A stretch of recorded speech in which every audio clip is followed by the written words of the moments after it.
Hi sir, my name is Kervin Cordero. I'm a nurse day from Our Lady of Fatima University, and I will collect some data from you sir.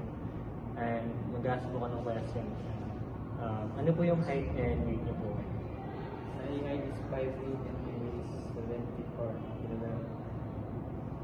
May fever po mo kayo bago pumunta po dito or mga abnormal po mo nararamdaman?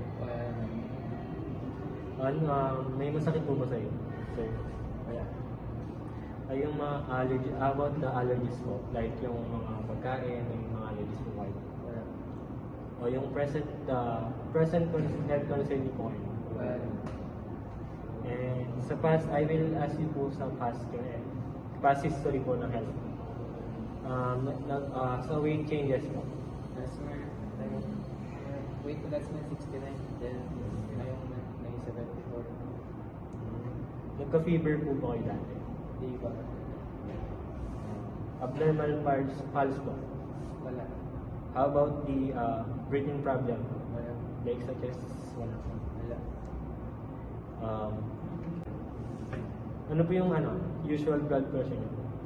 120/80. Normal naman din po yun. And yung past pain or treatment po, like na-opera na po ba kayo dati sa hospital ganyan? Sa ba?